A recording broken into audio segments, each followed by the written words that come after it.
કે જૂનાગઢ આખા જિલ્લામાં ડીઝલ મળતું નથી. માથાભારે માણસોને મળે છે, ગુંડાઓને મળે છે, ભાજપના માણસોને મળે છે. આ શબ્દ સ્પેસિફિક છે.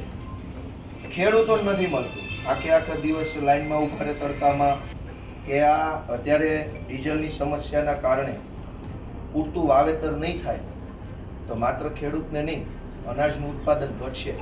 આખા ગુજરાતમાં અનાજનું ઉત્પાદન ઘટશે તો લોકોને તકલીફ પડશે. કે જેટલું ડીઝલ ગુંડાઓને, માથાભારે માણસોને ખાનગીમાં આપી દેવામાં આવે છે, એ પ્રમાણે ખેડૂતોને ડીઝલ મળવું જોઈએ. મને પોતાને ધારાસભ્ય તરીકે ગઈકાલે પેટ્રોલ પંપ પર ગયો તો મને કે 1000 રૂપિયાનું જ આપવી. જેની રાજકીય પીઠબળ છે એ લોકો તો સ્ટોક કરે છે, એને તો આપણે રોકી નથી શકતા. જે સાદો સીધો માણસ છે એ નથી અત્યારે ડીઝલ મેળવી શકતા. જૂનાગઢ જિલ્લાનો ખેડૂતો માટે હેલ્પલાઇન નંબર જાહેર કરો. જે ખેડૂતોને સરકારે નક્કી કર્યા પ્રમાણે ડીઝલ ન મળે તો એ હેલ્પલાઇન ઉપર ફોન કરે.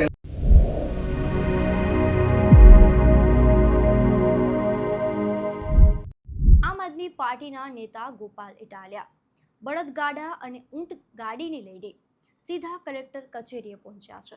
નમસ્કાર, તમે જોઈ રહ્યા છો ગુજરાત પ્લસ ન્યૂઝ અને હું છું મમલ.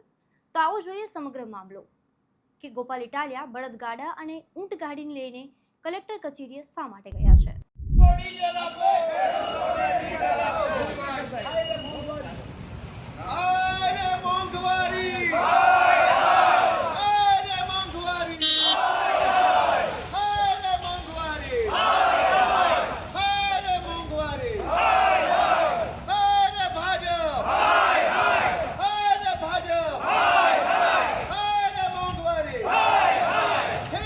આખા જિલ્લામાં ડીઝલ મળતું નથી. અત્યારે ખેતીની સિઝન હવે ચાલુ થઈ ચૂકી છે, એટલે આગોતરું વાવેતર એટલે કે ઓરણી કરવી હોય તો ડીઝલ મળતું નથી. માથાભારે માણસોને મળે છે, ગુંડાઓને મળે છે, ભાજપના માણસોને મળે છે. આ શબ્દ સ્પેસિફિક છે. ખેડૂતોને નથી મળતું. આખા દિવસ લાઈનમાં ઉભા રહે તડકામાં, વહેલી સવારથી લાઈન, રાત્રે લાઈન. માણસ 20-30 કિલોમીટરથી ટ્રેક્ટર લઈને આવે, જેટલું ડીઝલ એમાં બળી જાય એટલું જ દેતા નથી, તો ખેતી કેમ કરવાની? અને બીજી તકલીફ એ છે કે આ અત્યારે ડીઝલની સમસ્યાના કારણે પૂરતું વાવેતર નહીં થાય તો માત્ર ખેડૂતને નહીં, અનાજનું ઉત્પાદન ઘટશે. આખા ગુજરાતમાં અનાજનું ઉત્પાદન ઘટશે તો લોકોને તકલીફ પડશે. એટલે તમે કંઈક એવો નિર્ણય કરો કે જેટલું ડીઝલ ગુંડાઓને, માથાભારે માણસોને ખાનગીમાં આપી દેવામાં આવે છે, એ પ્રમાણે ખેડૂતોને ડીઝલ મળવું જોઈએ. અમુક લોકોને કેરબામાં આપવામાં આવે છે, અમુકને નથી આપતા. અમે ત્યાં ટીમોને એ બધું પણ મોકલી દઈએ છીએ. જો એવું કંઈ હશે તો અટકાવીશું, પણ અમારા પ્રયત્નો પૂરા એવા છે કે બધા ખેડૂતોને લઈને પૂરતા પ્રમાણમાં યોગ્ય રીતે. બેન, તમે ટીમ મોકલો એ સારી બાબત છે, પણ વાસ્તવિકતા અલગ છે. તમારે જોવું હોય તો અમે નજરે બતાવી શકીએ છીએ કોઈ પણ પેટ્રોલ પંપ પર. આટલા બધા માણસો આવ્યા છે તો એ બધા પીડિત છે એટલે આવ્યા છે. ડીઝલ મળતું હોય તો કોઈ શું કામ અહીંયા આવે? હાલો, અમે ડબલા લઈને આવ્યા છીએ ત્યાંથી ડીઝલ. મને પોતાને ધારાસભ્ય તરીકે ગઈકાલે પેટ્રોલ પંપ પર ગયો તો મને કે 1000 રૂપિયાનું જ આપવી. મેં રિક્વેસ્ટ કરી કે ભાઈ મારે ઝઘડો નથી કરવો, હું ધારાસભ્ય છું, મારે કંઈક સરકારી કામથી જવાનું હોય, કંઈક બીજી મેટર બને તો જવું હોય, તું કમસે કમ થોડુંક વધારે આપ. બહુ રિક્વેસ્ટ કરી તો 2000નું આપ્યું. મને પોતાને ગઈકાલની વાત છે, મારી પાસે પાવતી પડી છે. 2000નું ડીઝલ મારી ગાડીમાં છે. હું ધારાસભ્ય છું, તમને ઓલી મિટિંગમાં બોલાવો, કોઈ ગામમાં ઘટના બની ગઈ, ક્યાંક બીજું સરકારી કામ અમારે હોય, ક્યાં જવાનું? તો ખેડૂતોને સમયસર ડીઝલ મળે. અને આ કાંઈ, અને ઘણા લોકો સ્ટોક કરે છે. જેની રાજકીય પીઠબળ છે એ લોકો તો સ્ટોક કરે છે, એને તો આપણે રોકી નથી શકતા. જે સાદો સીધો માણસ છે એ નથી અત્યારે ડીઝલ મેળવી શકતા. અને ડીઝલની માથાકૂટના કારણે બધી જ વસ્તુ મોંઘવારી વધી છે. હમણાં છોકરાઓના એડમિશન ચાલુ થશે, ફી વધી છે એની, બસોના ટ્રકના ભાડા વધ્યા છે, એના કારણે દૂધ મોંઘું થાય છે, મોંઘવારી એટલી બધી વધી છે. તો હવે કોણ આનું નિયંત્રણ કોણ કરશે? ઠીક છે, અમારી ટીમો છે, ડીએસપીની ટીમની કાળા બજારી કરે છે. ત્યાં સાબરપુર ચોકડી પાસે તપાસ કરાવો, 2 રૂપિયા વધારે લે છે અને ડીઝલ મળી જાય છે. અમારી ટીમો એક્ટિવ જ છે. હા. બેન કાંઈ એક્ટિવ નથી. ના એ એવું નથી. તમે મને એમ કહો કે કઈ જગ્યાએ એક્ટિવ છે, અહીંથી આપણે ડાયરેક્ટ ઈ પંપે જઈએ. કશું નથી એક્ટિવ બેન. અમે ખોટું બોલીને શું ફાયદો? ડીઝલ તો ડીઝલ કંઈ ખાવા આપતા નથી બેન. ડીઝલ તો કંઈ સીધા ખાવાની આપતા વસ્તુ તો નથી. છે નહીં કે વધુ લઈને ખાઈ જાય માણસ. આ તો વાપરવાનો એવું ખેડૂતને. બી નથી, ખેડૂતોને નથી આપતા એવું ના બેન, પણ હતી બેન, સાવ આ સાંજે ગયો ડીઝલ હતું ન આવ્યું. અનેક ખેતરોમાં હિટાચી મશીન, જેસીબી મશીન, ટ્રેક્ટરો, અન્ય સાધનો છે એ ઊભા છે. ડીઝલ નથી એટલે ઊભા છે. ખેતી જ નહીં થાય અને એવું નથી, ખેડૂતોને પણ પ્રાયોરિટીઝ આપીને અપાય જ છે અને છતાં પણ ક્યાંય અગવડો એ બધું હશે તો અમે ધ્યાન પર લઈ પણ લઈશું. તમે એક કામ, બે વસ્તુ એવી કરો, હેલ્પલાઇન નંબર જાહેર કરો.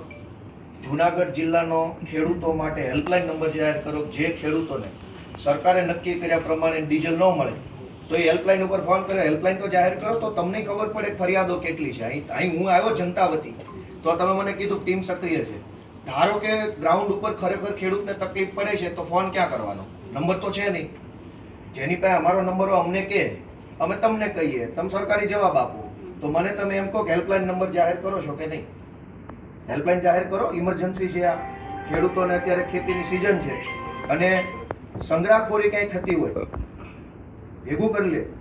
ઘણાને ખબર હોય ગામમાં કોણ સંગ્રહખોરી કરે. તમે હેલ્પલાઇન નંબર જાહેર કરો તો અમે ખેડૂતોને કહીશું કે તમારા ગામમાં જેણે સ્ટોક કરી લીધો હોય એની ગુપ્ત માહિતી સરકારને આપો. અનેક લોકોએ ગોડાઉન ભરી લીધા છે. ખબર છે જનતાને, અમને ખબર. ફરિયાદ ક્યાં કરવાની? તો તમે હેલ્પલાઇન નંબર જાહેર કરો કે જેણે સંગ્રહખોરી કરી હોય એની ફરિયાદ કરવાનો ગુપ્ત હેલ્પલાઇન નંબર, અને જેને સરકારના નિયમ મુજબનું ડીઝલ ન મળે એની ફરિયાદ કરવાનું પણ હેલ્પલાઇન નંબર જાહેર કરો. તો આ આવેદનપત્ર સ્વીકારી લ્યો અને એની ઉપર પગલાં જે લ્યો એનું આવો. આજે જૂનાગઢ જિલ્લાના કલેક્ટર સાહેબને અમે આવેદનપત્ર આપવાનો કાર્યક્રમ કર્યો છે. જે રીતે ગુજરાતમાં છેલ્લા ઘણા દિવસોથી, ખાસ કરીને પશ્ચિમ બંગાળની ચૂંટણી પૂરી થયા પછી જે રીતે ડીઝલની અછત ઊભી થઈ છે, એનાથી ગુજરાતભરના ખેડૂતો, ટ્રાન્સપોર્ટરો, ટ્રાવેલ્સનું કામ કરતા લોકો, ઉદ્યોગ કરતા લોકો ખૂબ પરેશાન છે. ખાસ કરીને અત્યારે આ ખેતીની સિઝન ચાલુ થઈ છે, વાવણીનો સમય ચાલુ થયો છે. આગોતરું વાવેતર એટલે કે ઓરવણી કરવાનો આ સમય છે. અત્યારે ખેતરમાં હળ ચલાવવાનો, ખેતરની અંદર અલગ અલગ મશીનરી ચલાવી ખેતર ખેડવાનો ટાઈમ છે. ત્યારે જ ડીઝલ મળતું નથી. હવે ખેડૂતે જો ચોમાસામાં એટલે કે જૂન મહિનાની અંદર, જો કે જુલાઈ મહિનામાં, જૂન જુલાઈમાં ખેતી કરવી હોય તો અત્યારે મે જૂન મહિનામાં હાથી આંકવું જરૂરી છે. હાથી આંકવા માટે ટ્રેક્ટરમાં નાખવાનું ડીઝલ મળતું નથી. લાંબી લાંબી લાઈનો લાગી, ગુંડાઓને મળે છે. કોન્ટ્રાક્ટર જે હોય ભાજપના એને ડીઝલ ખાનગીમાં કાળાબજારીઓ મળે છે. માથાભારે માણસોને મળે છે. સીધા સામાન્ય ખેડૂતોને ડીઝલ આપવાની પેટ્રોલ પંપ ઉપર ના પાડી દેવામાં આવે છે. ભાજપનું સેટિંગ હોય તો ખાનગીમાં મળે, સેટિંગ ન હોય તો ડીઝલ ન મળે. હવે ડીઝલ જેવી જીવન જરૂરી વસ્તુ માટે પણ ભાજપનું સેટિંગ કરવું પડશે. કલેક્ટર સાહેબને અત્યારે અમે આવેદનપત્ર આપ્યું છે જૂનાગઢ જિલ્લામાં કે તમામ ખેડૂતોને અત્યારે ખેતીમાં જરૂર પૂરતું ડીઝલ મળે એના માટે થઈને પ્રયત્ન કરવો જોઈએ. એક વિનંતી એ પણ કરી છે કે અનેક લોકોએ ડીઝલની સંગ્રહખોરી ચાલુ કરી છે, ખાસ કરીને ભાજપના માણસોએ અને માથાભારે માણસોએ. એમને સેટિંગથી એ લોકોએ ટીપણા ભરી લીધા છે. જનતાને ખબર છે કે કયા ગામમાં કયા માણસે ટીપણા ભરીને રાખ્યા છે. ફરિયાદ ક્યાં કરવી?